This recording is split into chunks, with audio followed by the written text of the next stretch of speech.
This is a picture of Isaac Newton, super famous British mathematician and physicist. This is a picture of Gottfried Leibniz, super famous, or maybe not as famous, but maybe should be, famous German philosopher and mathematician. And he was a contemporary of Isaac Newton. These two gentlemen together were really the founding fathers of calculus, and they did most of their major work in the late 1600s. And this right over here is Usain Bolt, Jamaican sprinter, who's continuing to do some of his best work in 2012. And as of early 2012, he's the fastest human alive, and he's probably the fastest human that has ever lived. And you might have not made the association with these three gentlemen. You might not think that they have a lot in common, but they were all obsessed with the same fundamental question. And this is the same fundamental question that differential calculus addresses. And the question is, what is the instantaneous rate of change of something? And in the case of Usain Bolt, how fast is he going right now? Not just what his average speed was for the last second or his average speed over the next 10 seconds. How fast is he going right now? And so this is what differential calculus is all about. Instantaneous rates of change. Differential calculus. It's all, and Newton's actual original term for differential calculus was the method of fluxions, which actually sounds a little bit fancier. But it's all about what's happening in this instant. And to think about why that is not a super easy problem to address with traditional algebra, let's draw a little graph here. So on this axis, I'll have distance. And I'll say y is equal to distance. I could have said d is equal to distance, but we'll see, especially later on in calculus, d is reserved for something else. We'll say y is equal to distance. And in this axis, we'll say time. And I could say t is equal to time, but I'll just say x is equal to time. X is equal to time. And so if we were to plot Usain Bolt's distance as a function of time, well, at time 0, he hasn't gone anywhere. He is right over there. And we know that this gentleman is capable of traveling 100 meters in 9.58 seconds. So after 9.58 seconds, we'll assume that this is in seconds right over here, he's capable of going 100 meters. 100 meters. And so using this information, we can actually figure out his average speed.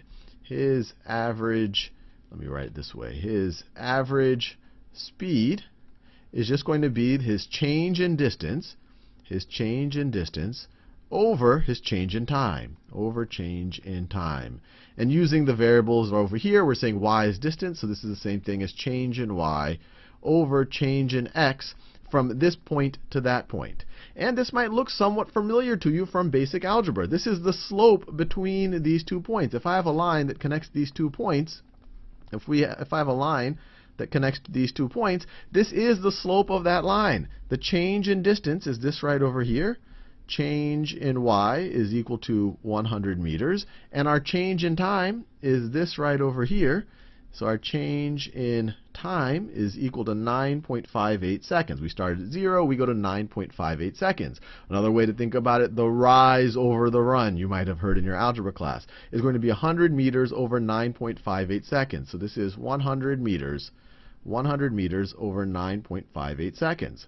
And the slope is essentially just the rate of change, or you could view it as the average rate of change between these 2 points. And you'll see if you even just follow the units, it gives you units of speed here. It would be velocity if we also specified the direction. And we can figure out what that is. Let me get a calculator out. Let me get the calculator on the screen. So we're going 100 meters in 9.58 seconds. 9.58 seconds. So it's 10.4. I'll just write 10.4. I'll round to 10.4. So it's approximately 10.4. And then the units are meters per second.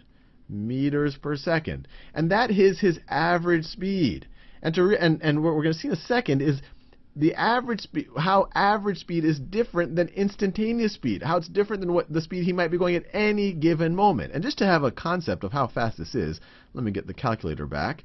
This is in meters per second. If you want to know how many meters he's going in an hour, well, there's 3,600 hours in a 3,600 seconds in an hour, so he'll be able to go this many meters 3,600 times. So that's how many meters he can, if he were able to somehow keep up that speed in an hour. This is how fast he's going, meters per hour. And then if you were to say how many miles per hour, there's roughly 1,600, and I don't know the exact number, but roughly 1,600 meters per mile. So let's divide it by 1,600. And so you see that this is roughly a little over 23, about 23.5 miles per hour. So this is approximately, I'll write it this way, this is approximately 23.5 miles, let me scroll over so I don't have to bunch that, miles per hour. And relative to a car, not so fast, but relative to me, extremely fast. Now, to see how this is different than instantaneous velocity, let's think about a potential plot of his distance relative to time.